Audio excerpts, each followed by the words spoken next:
Thank you for joining us and welcome to AI and CPG, where AI is actually saving time for CPG teams.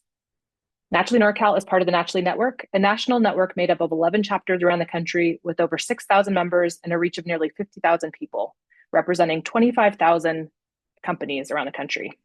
Our mission is to harness, accelerate, and elevate the power and impact of conscious business practices in the natural and organic products ecosystem. Before we get started, we want to say a special thank you to those who support our local chapter.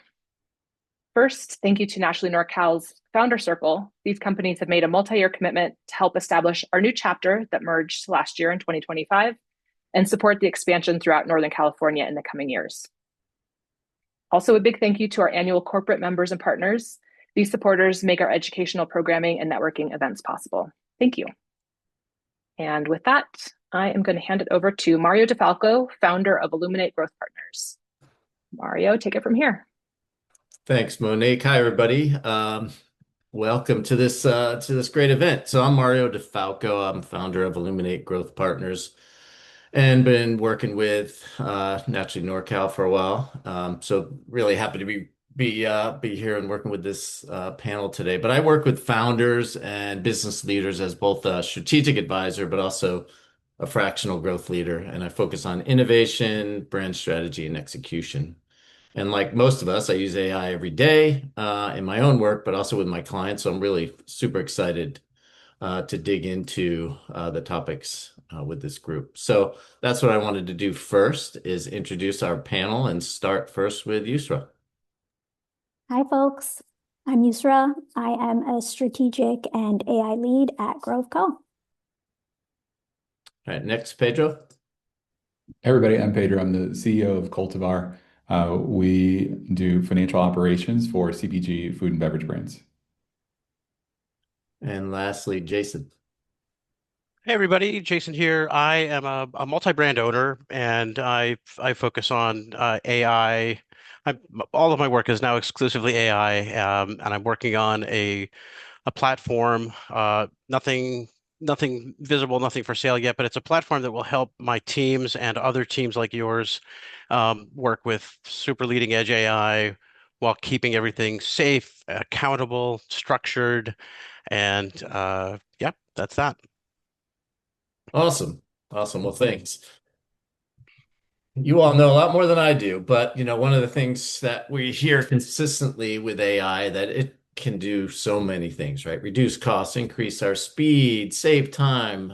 In reality, a lot of us and our teams are pretty overwhelmed with what to do, right? There's all these tools. There's no shortage of experts offering great advice, new tools, new tips. But there's also within our companies, big or small, there's concerns around governance, security, how to protect our data, and little clarity on where to focus first. So in this session, I think for our members, it'd be great to help ground AI in where it's actually working, some ways in which it can work for our members, and some things to avoid, right? So ask the panel, and Pedro, I'll probably start with you. It's like when you compare how AI is being talked about today, just what I was mentioning, and how it's really showing up and where it's really coming into practice inside of organizations like yours. Where are some of those big disconnects? Yeah, I think, if we listen to the podcast and to the blogs that are written by the CEOs of the AI companies, it's already taken over the world, right? We've already lost our jobs. We're all standing in bread lines. But if you talk to people, at small brands like we work with, or small businesses like we are, uh, people are still trying to figure it out. So, the truth is probably somewhere in the middle. And the more that you play with it, the more you figure out. And what I've been able to figure out is if you're an expert in something already, then the AI tools can be a superpower. You can do things much faster, you can do things much better, than you would have without the tool and without the resource. But if you're not an expert at the thing already, that's where it can be a real time suck. Or if you don't know how to ask the question, if you don't know how to fact check, if you don't know how to just sense check what it's giving back to you, that's where you can waste a ton of time. So just like the quick 2x2 I use for myself is this a mission critical project? You know, if mission critical to not mission critical, am I an expert or am I a novice? If it's in this quadrant where it's mission critical and I'm an expert, I'm really like leaning hard into AI tools. If it's down here in this quadrant where it's mission critical and I'm a novice, I'm bringing in outside help. I'm looking for somebody who is an expert that can fill that gap, and I'm trying to offload that that project. If it's down here where I'm a novice and it's not mission critical, that's where I found it can be a real time suck. And I can geek out on it for, hours or days, but it's not important. And I'm really like, I don't need to be spending my time here.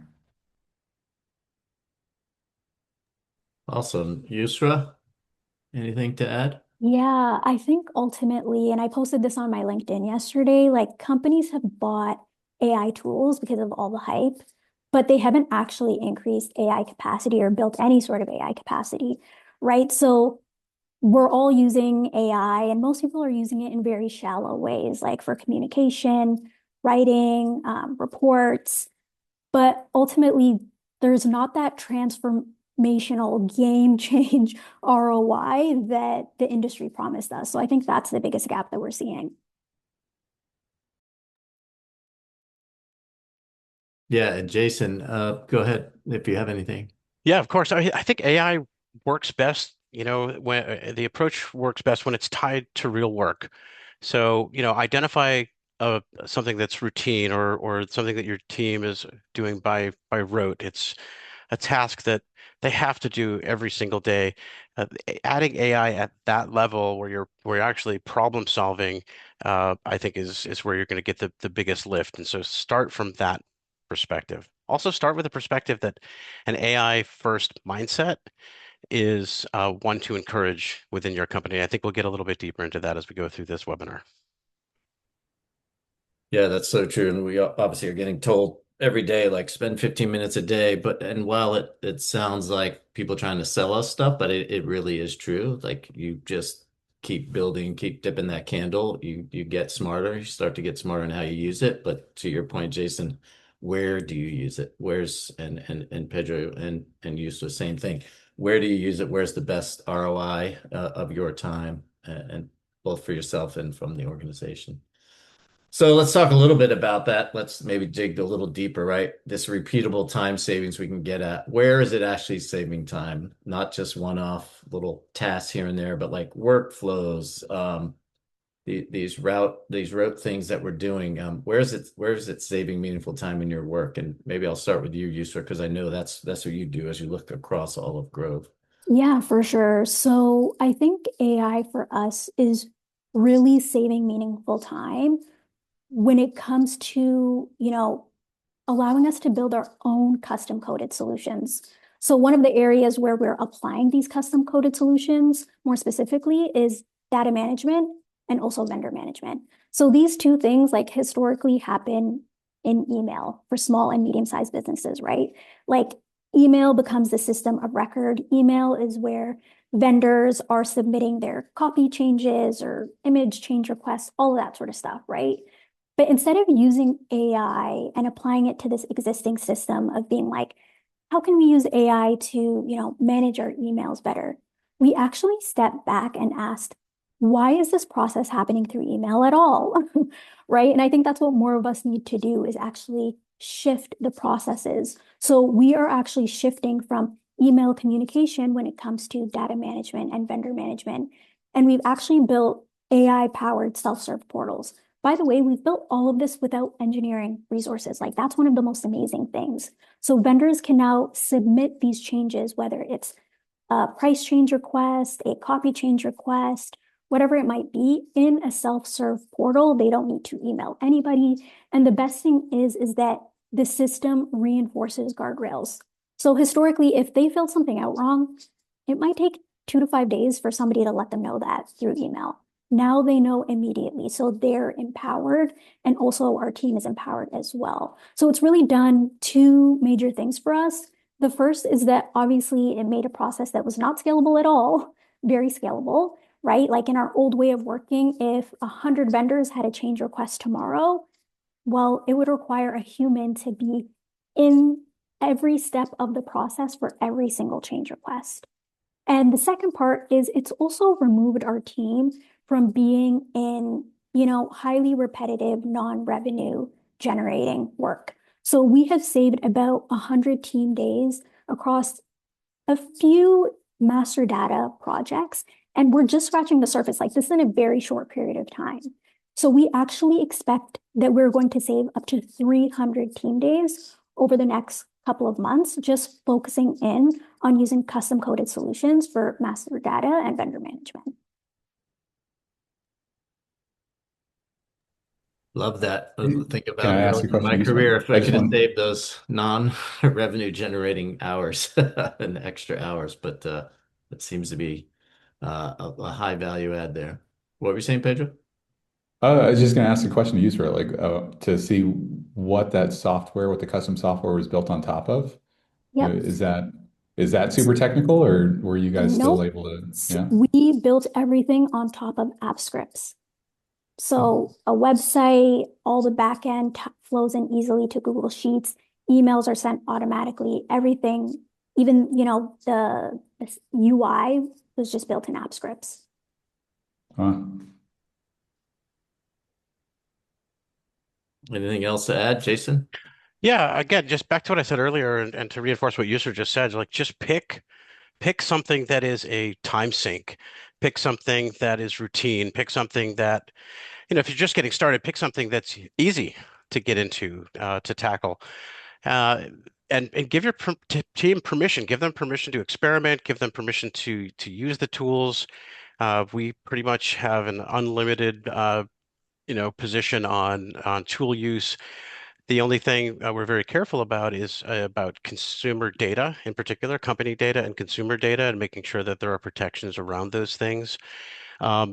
Just as an example, I know we want to get really practical here. Uh, we hold a Wine Spies at my company, Wine Spies. We hold a weekly office hours, and today's office hours, which occurred right before this meeting, was particularly impactful. Today was the day that I feel that the team finally clicked in with AI and our purpose for using AI, and that's even after about a year ago, my having really issued not exactly a mandate, but sort of the the mindset that I think teams need to approach AI with, that it's not here to replace us, that it is only here to give us, as Mario said, superpowers. It's here to level us up. And a really concrete example of that is the WineSpy CEO today gave us a walkthrough of a set of tools that he's using. His prompts were incredibly basic. And that really was surprising. He made them basic on purpose, but the impact and the output was incredible. This was a end of year tax filing tool that he built in collaboration with Claude Cowork. Claude has this incredible new tool called Cowork that can actually look at folders on your computer, look at uh, documents in your Google Drive. You can attach all manner of things like Slack or Notion, and it has visibility to all of your data if you allow it. He built a little tax wizard that took 3 days of work and got it done in under a day. I mean, that's an incredible thing, and saved him just, who wants to do tax work? It saved him a lot of heavy work, heavy lift, a lot of moving data around. With his guidance, he was able to get that done in just record time. And the next time he does it, by the way, next year, of course, the tools will be more advanced. They'll be even better. But if he were to repeat this process next year with the same tools, with the same level of work, he'd get it done in probably 2 hours. Well, it's amazing. And that actually was kind of dovetails into my next set of questions, like these custom tools and different techniques that are making a difference, right? When you have this early win, next challenge is how do I compound it? How do we keep it going? How do we implement this so like we're all using it and we're focusing on these techniques that move it from Oh, that was cool to wow, this is really having an impact to Yusuf's point, like 100 team days. Like that's something that you can measure and feel good about as a leader and also as someone as a manager doing the work. Any other tools or techniques or configurations that are changing how your teams work that you guys want to talk about? Maybe Pedro? Yeah, you and I both talked about this one the other day. Uh, we had point solutions all across our company, right? We used Slack, we used Zoom, we had a separate note taker. We had just a billion point solutions for managing communications. And so what we've done, and we're still not 100% done with this project, but we're moving all of those communication tools behind the Google wall so that it can be findable and searchable by Gemini. And what we're finding is it makes it much easier to connect different data sources. I haven't had a chance to play with CloudWork yet, which really is like in the past couple of weeks has become really popular and heard about it more. But if everything's behind Gemini, we can use Gemini in our email, in spreadsheets, wherever we're working behind the Google wall to ask questions like, "Hey, why did we do this 6 months ago?" Or "Why do we make this decision?" Or "Can you give me some background on this person or this client or this industry?" And it searches all of our files, all of our call notes, all of our meeting notes and pulls up that data in the place that we need it, while we're working. We've also moved all of our SOPs. So again, we had a separate point solution, called Scribe How. We moved all of that documentation into a Google site. So if somebody's stuck and they're saying, "Hey, read this email, look at this spreadsheet, what am I supposed to do?" Our SOPs are part of the answer, and it's just really able to be like a 24/7 manager for our team. So again, all that because we moved all of our apps and tools into Google Workspace. I would say that table stakes, like entry level for best utility is a project. Both Claude and ChatGPT have the thing called projects. You can think of projects like a folder where you can have ongoing chats on a given subject, but that folder is governed by a specific set of instructions and supported by knowledge documents that you give it. So I'll give you a CPG example. Imagine let me see who's in the chat. Okay, Greg Jones is in the chat. He has a mushroom gummy company.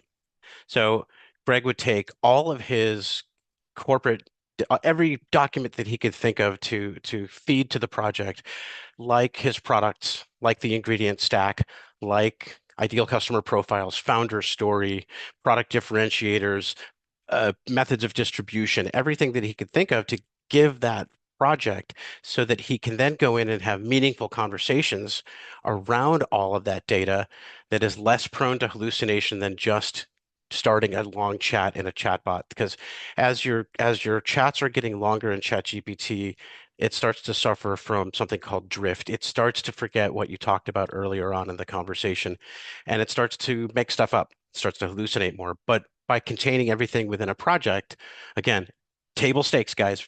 Learn to use a project. Go to YouTube. There's a billion videos on projects, whether you're a Claude user or a GPT user. It will significantly level up the quality of the output that you're getting. I've seen that as well. Yeah, Yusra, anything else to add? I would just reiterate a little bit of what I said earlier, which is, coding and building custom solutions. It's just been an absolute game changer for us. And coding Yeah, and custom I'll add solutions into that. sounds. Like, uh, sorry, Jason. I'll add into what you were saying because we actually just this week, uh, internally built, documented, and launched some Google app scripts that we use in Google Sheets. So it's macros, but none of us are coders, none of us developers. We're all spreadsheet experts. We spend all of our day in in email and communication. So just talked about that one. And then the rest of our day in spreadsheets. And so we a couple of things we do really often for our brands is calculate and file sales tax and reconcile inventory between different systems.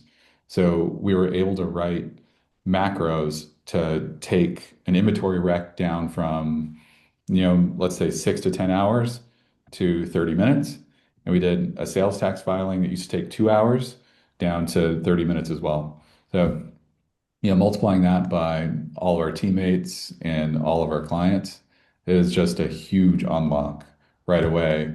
But again, going back to what I said before, is we are experts in those two things. We're experts in spreadsheets and we're experts in inventory recs and sales tax. So we knew when it was working, when it wasn't. We're able to pinpoint, where things broke. And even still, it took, a week to troubleshoot and make sure that the macros and everything was working well. The whole purpose of collaborating with AI is to allow humans to unlock their creativity and to focus on those areas which move the needle most for the company, allowing our robot friends to do the heavy lift for us. Can't work without us. It definitely cannot work without us. It needs a human governor. And the more we can focus on the stuff that really moves the needle, the happier I think we will be. And of course, the more successful our companies will be. True. True. And we can go back and forth, but just thinking the other side of this, right? So AI creates all this value, repeatable work, all the examples you guys are all giving. But a lot of us have had experiences where we've wasted time, or we went down a rat hole with the latest tool, a prompt, or hallucinations, or things that drift one way or another. Where do you see teams, or where have your teams spent time on AI that didn't pay off, and maybe some recommendations for the folks in the audience listening? Like where is it adding complexity and things to avoid, tips to avoid? And maybe start, Pedro, if you have anything you want to add there. Yeah. I said at the top of the call, we do financial operations, which is accounting, finance, trade spend. I mentioned sales tax, inventory. Like we do really boring stuff in spreadsheets with numbers. Like You I said it, am we not. didn't. What's that? I said you said that, we didn't.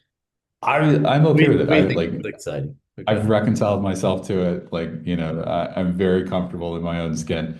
But I'm not a good writer, right? And like I don't enjoy writing. I don't think I'm like an engaging writer. But I heard that, ChatGPT and AI can help your content strategy. And so I spent probably the better part of a year trying to build different GPTs and different workflows to get like good, engaging content for our blogs and our newsletters. And it just always sounded really, really terrible, had really awful puns, tons of M dashes. It just never could sound like a human, wrote it. And so, that's part of what started like clicking light bulbs for me that, in places where you're an expert, it can be a superpower. If you're not an expert, if you don't know how to prompt, if you don't know the questions, if you can't like sign off that this is, expert grade, professional grade, then those are the areas where it can be a real time suck. And, I'm trying to learn from the error of my own ways and really like, sort of double down on the places where we can leverage our expertise to create real, like, a real huge advantage, a real huge leverage point between us and, any of the other folks in the world who might be trying to do the same things that we're doing.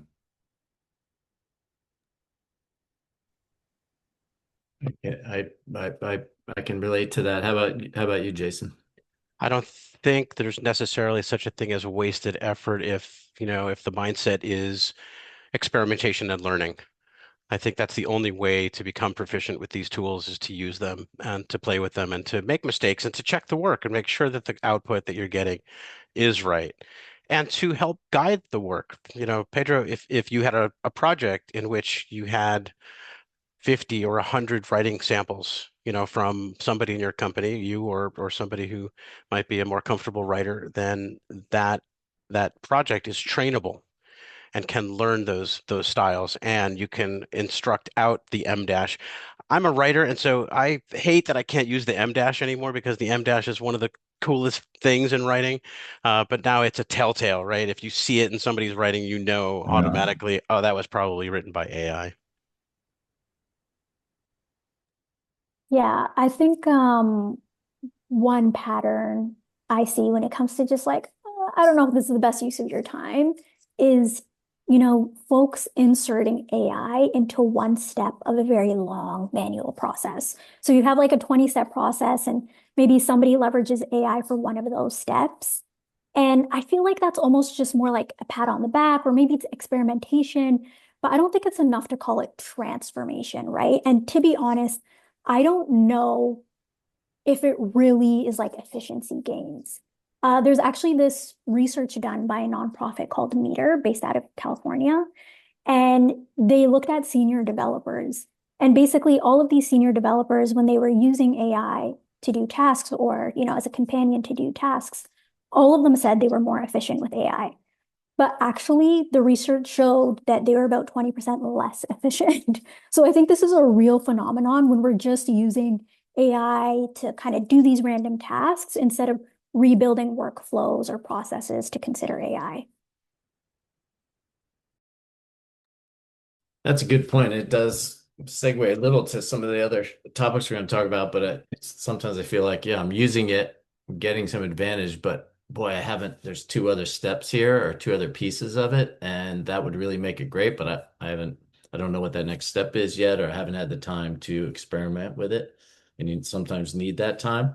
And I think someone mentioned it, I think maybe Jason, like, oh, chalk it up to experimentation. Well, a lot of us when we're in companies, there's a lot of time for that. And so how do you as leaders give that time, right? That's something I think for all of us to think about, make sure people have the time to be thinking about how to advance and be more streamlined in their work. Just like with innovation, right? You need to have that time to be looking forward, not just right what's right in front of you, and making sure we give our teams that time.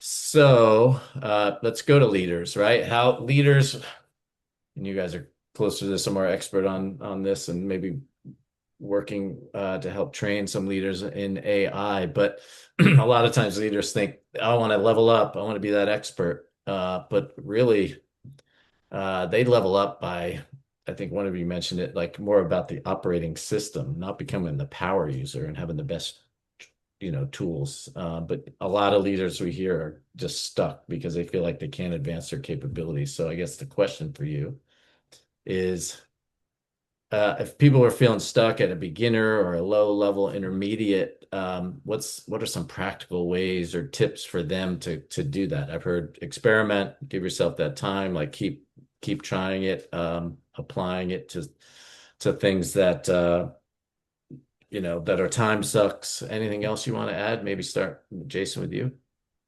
Yeah, I think as a leader, if you are not the person to lead AI within your company, you should assign somebody who at least holds AI for your company.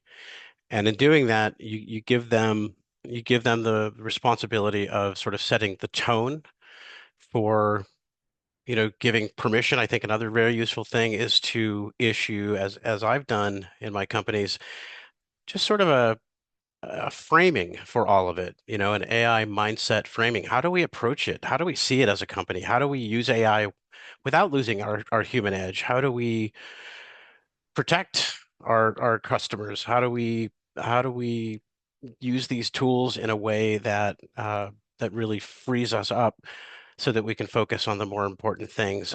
You don't necessarily have to prescribe tool use or anything like that. The other thing that's been extraordinarily helpful is AI office hours. That person, that lead that you select within your company, to lead a weekly or every other week session where everybody gets together. Maybe there's one or two demos of a tool that somebody is using. Um, you can invite questions, and it's an opportunity for people to bring stuff that they're working on that they may need help with, that they are seeking an answer on, that they're looking for guidance on. Um, and they may be at the beginning of a project, they may be well into a project, but having that open forum for people allows, especially if your team is virtual in any way, I think getting everybody in one virtual room can be really, really helpful. Well, that's great. And I know you sort of like in your title and from what you've told me about like your role within Grove, maybe dovetailing off what Jason said, like, do you have kind of this mantra or something that leadership has set up so that you help to drive anything to build there? 100%. A big plus one to everything Jason just said. I was going to say for leaders who, don't need to be power users, but need to understand AI, like stop operating in a silo. I think one of the things existing within like the AI bubble right now is people feel a lot of shame about maybe not being as proficient as they think they should be.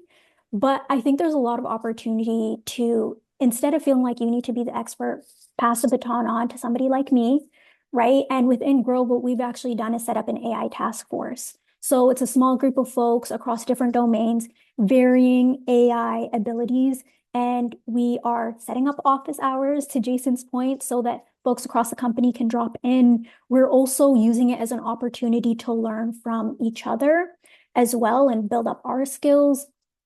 And we're also using it to set the direction as well, so that this doesn't rest on the shoulders of a CEO or a COO. So I definitely think some sort of task force within a company is particularly useful. Love it. I love it. I love it. Someone asked a question, you mentioned efficiency gains, team hours. How are you measuring those?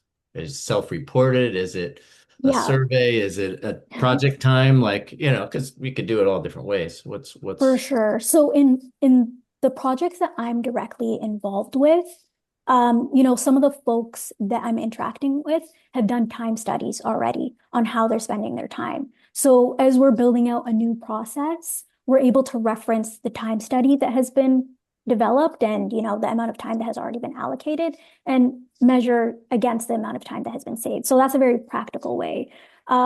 We've also run a survey across Grove as well, so that it's self-reported. But again, I am very skeptical, especially when people are self-reporting on their own skill levels. I think it needs to be taken with a grain of salt. And we're also rolling out the AI task force, a couple key metrics that we're asking departments to report on. So things like time saved, but also just like number of projects launched, like number of agents that you actually have up and running and doing things, so that we can understand where the gaps are. Because we know that right now, AI and automation lends easier to some departments than others. So we want to understand those gaps. And this isn't to like judge or shame or tell people they need to get up to speed, but it's also saying, where can we provide the resources to support folks in getting up to speed? Yeah, that's great. And I would think when you have that set up within the company, then people, I think, just naturally are looking within their own role and maybe raising their hand saying, I see great opportunity here. And that can go, whether it's to the task force, to their managers, to try to identify these tasks that could be automated or improved with AI. I know we're gonna get into some Q&A. We have a lot of great questions, but any other practical pointers to make AI Yeah. making better decisions? And then, in fact, Mary had asked, are there specific tools that you prefer for one task versus another? I know we talked in our prep for this meeting about competing AIs. You got the big guys of Claude and Gemini and Chat, and do you work with them together? Do you have one, augment and help the other? Do you fight? Do they fight? Well, what do you do? Jason's raising his hand. Yeah, I pit them against each other. It's impossible for us, for humans, to know when a new model is released, what capability did it gain? We hear like Gemini is now the smartest AI ever. What does that mean practically? Well, what I do is I just use all of them. and I figure out which one over time. I've become better and better at figuring out which one is best for the task. Gemini, for example, has never been unseated as a research partner. I've tried ChatGPT's deep research tool. It just does not do as good a job. If anything, you could fault Gemini by being a little too detailed. Where GPT would produce a 5-page report, Gemini goes hard and delivers 59. So, how do you deal with all that information? Well, you can do better job of prompting. Another discussion for another time. But looking at these different tools, I'll also ask an answer of one, and if I feel anyway dissatisfied with the answer or I want to fact check that answer, I'll pop it into another. I'll say, "Hey, Claude, GPT said this. I gave it the same prompt and it came up with this answer." And to their credit, to their mutual credit, all three of them, they will often say, "Wow, yes, that's a great insight. I didn't see that. That was a blind spot that I had." And then it'll make suggestions. Then you can iterate from there. So I often find depending on the task, that is a bit of a time sink if you're going to do that every time. I don't do it every time because I know that for prose, I'm going to go to Claude. For analysis of certain kinds, I'll go to GPT, and for deep research, I'll always go to Gemini. So it's back to experimentation, back to just playing and having fun and seeing what works and letting that inform what tool you use. Yeah, and I think that's good I because I know. think that would just make everyone crazier if it's like, oh, use all three against each other for every single thing, right? You'll go N- nuts. But Yeah, but hearing, and I have heard that Gemini for the research, and I personally haven't used it as much, but again, that's what I will take from your comments and yeah, using chat versus Claude in different areas. What were you gonna say, Pedro? I was going to say, I heard Jason say that before. I'll just confess to saying I don't do that. I you stick don't to have to. one because just like moving back and forth between different apps and different tools, that can be a time suck in and of itself. And so I normally stick to one. It has the benefit of teaching it about me, increasing its memory, depending on the tool that you're using. So I've been a ChatGPT power user. Now I said we moved over to Gemini. They have different ways of building out their memory and building out their custom instructions. But if you use it more, then it learns more about you. With that said, the only time and the only like reason I do use a different tool and I've stuck to it is with Midjourney and image creation. I just I haven't seen anything that's anywhere close to as good as Midjourney. Have you played with Nano Banana? Nano Banana? That's All right, something Google's. new for Yeah, the you're weekend. you're a big Google fan, so try that. It's that to me is the current champ of image generation. But man, All again, right. it's really hard to keep up with all the tool changes because they come fast. Actually, and to piggyback off of that, I feel like one practical pointer that I have is remembering how rapidly this industry is changing.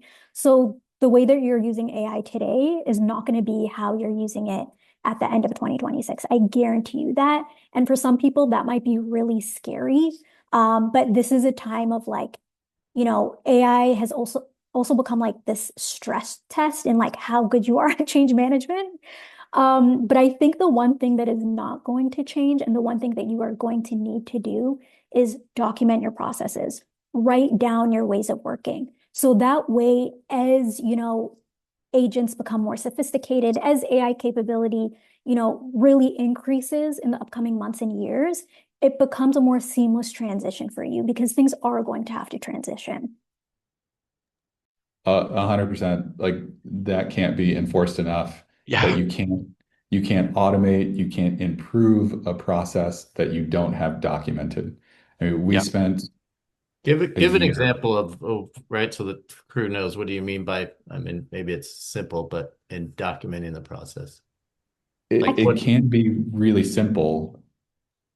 Yeah, you can. So what we often do to help speed along the process is one of us will jot down a process. Hey, here's what I think I'm supposed to do, or here's what I think our standard process should be.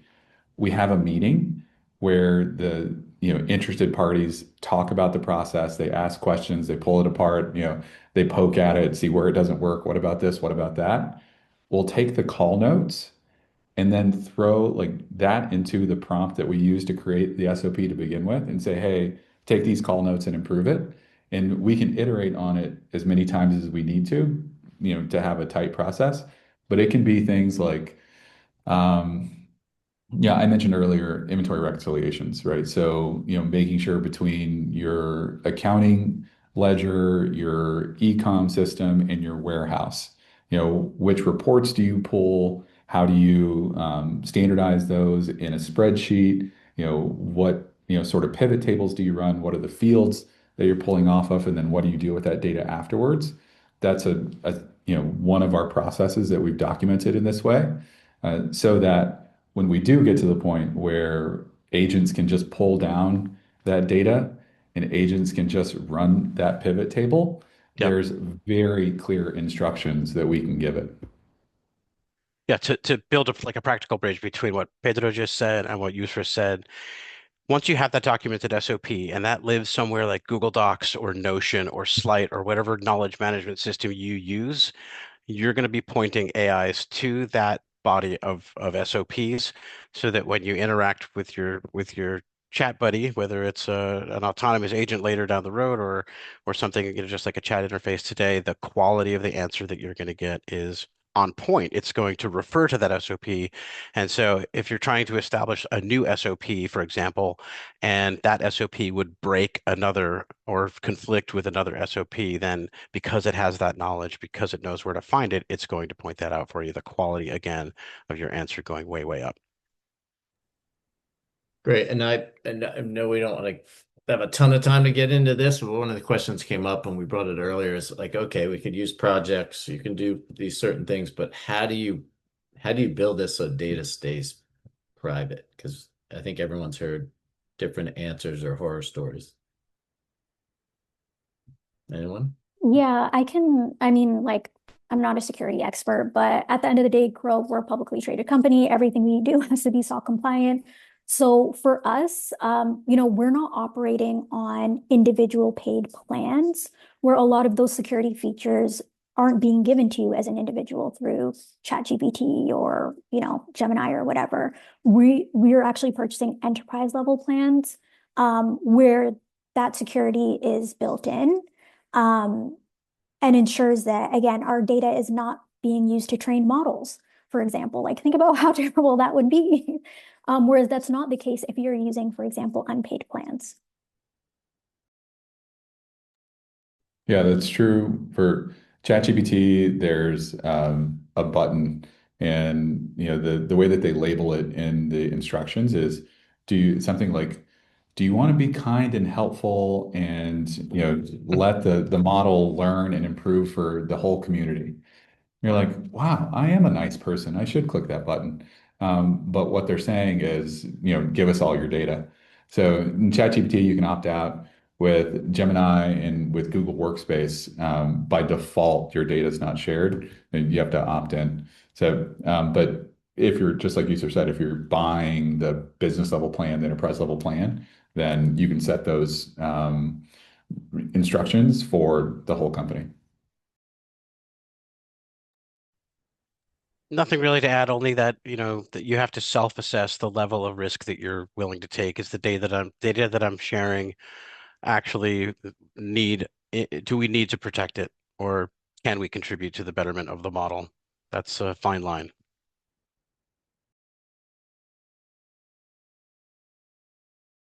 One of the questions we have is, right, some of our folks are solopreneurs or really small teams. So given limited time and bandwidth, how can they best leverage AI starting from zero knowledge, right? What's those first few steps?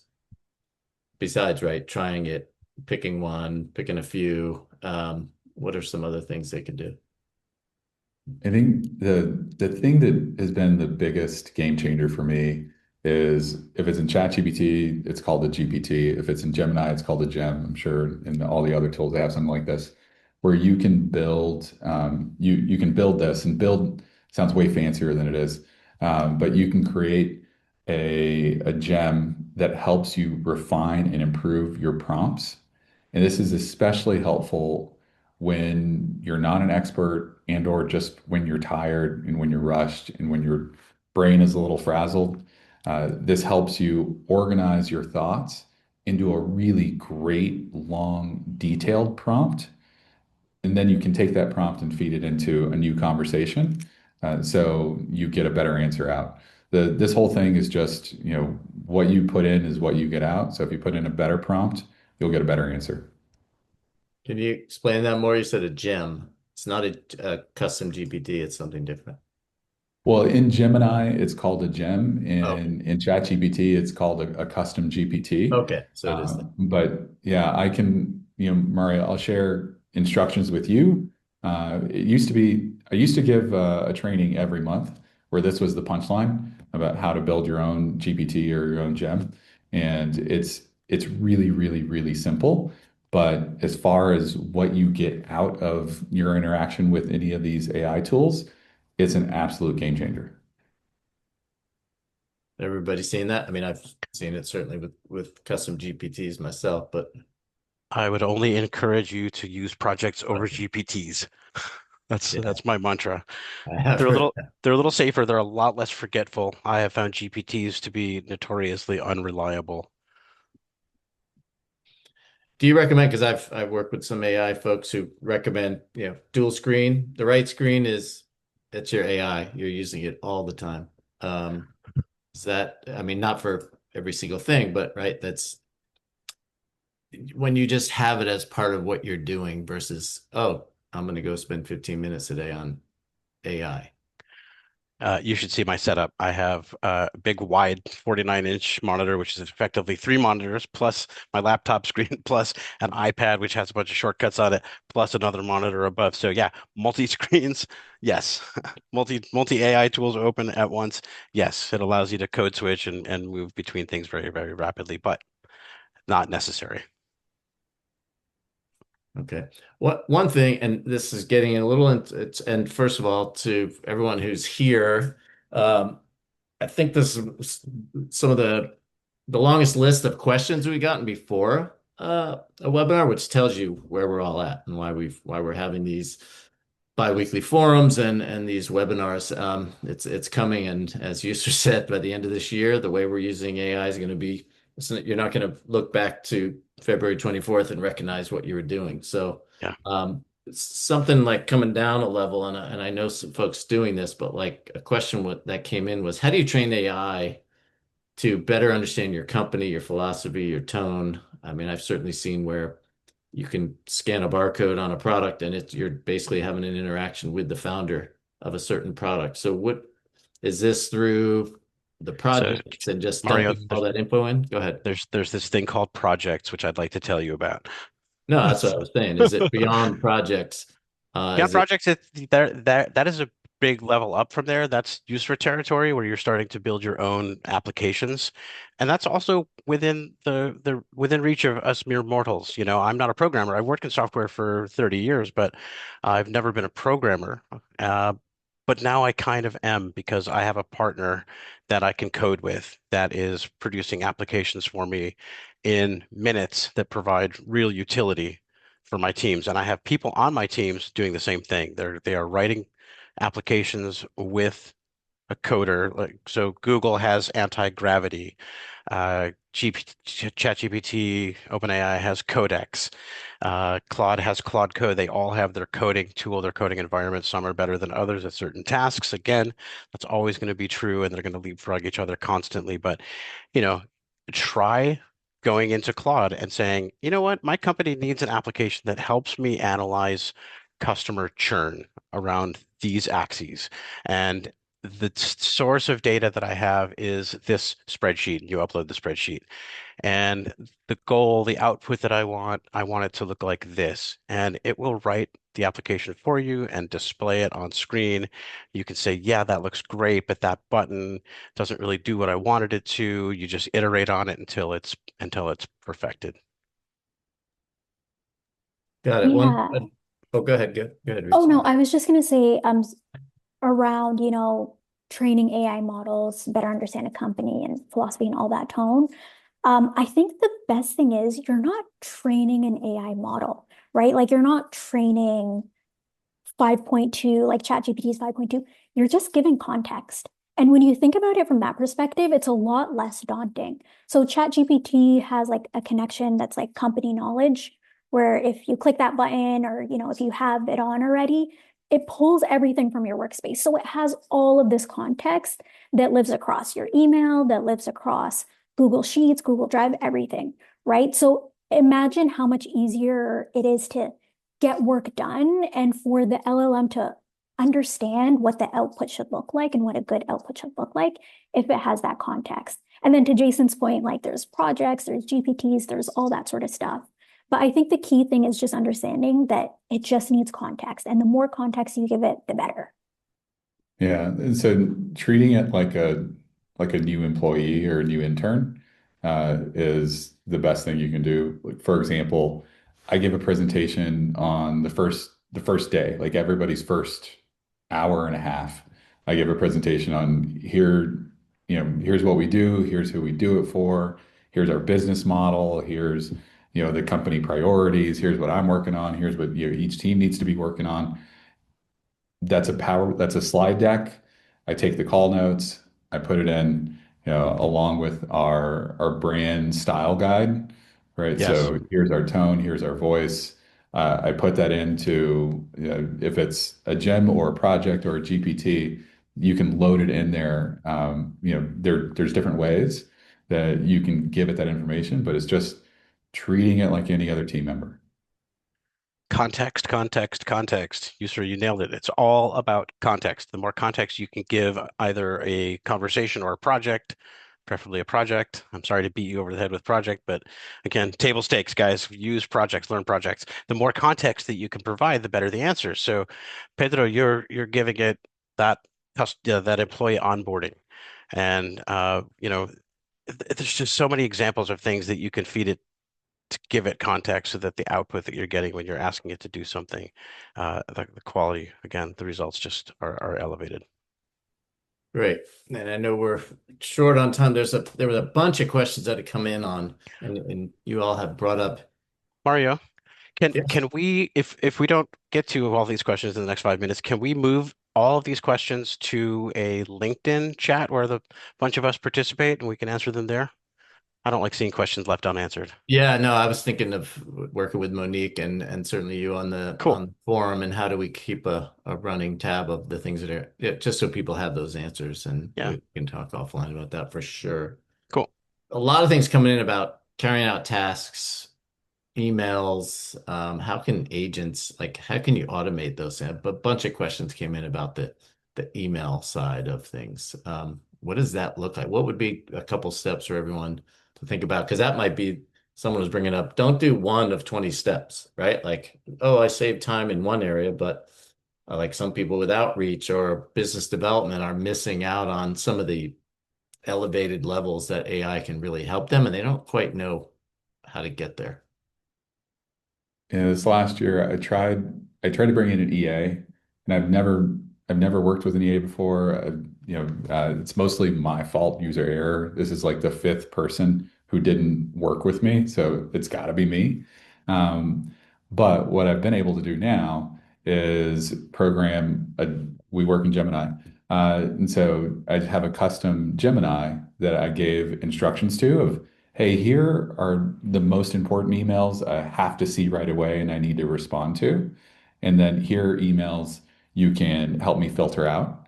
And so, again, because Gemini is in Google Workspace and it's just a button at the top, it looks like a sort of a star in the top right corner next to your avatar. Uh, I can hit that. I can call on my custom gem and say, hey, scan my inbox, let me know what I have to respond to. And so it just does it.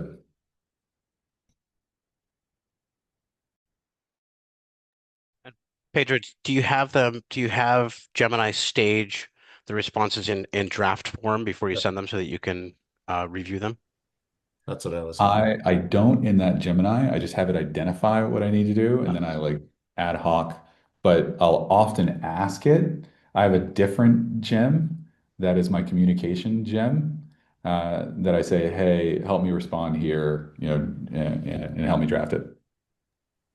Yeah, so Jason, actually, what you described is a project that I'm working on right now. We have, a shared inbox across the inventory team, literally gets over 100 emails a day.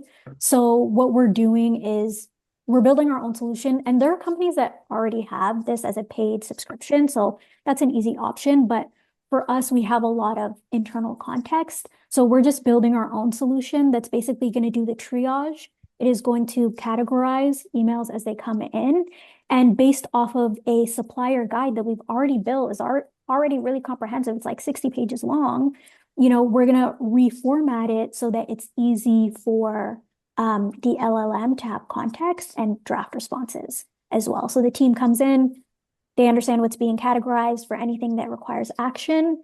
And, AI is able to draft an appropriate response. It will draft a response.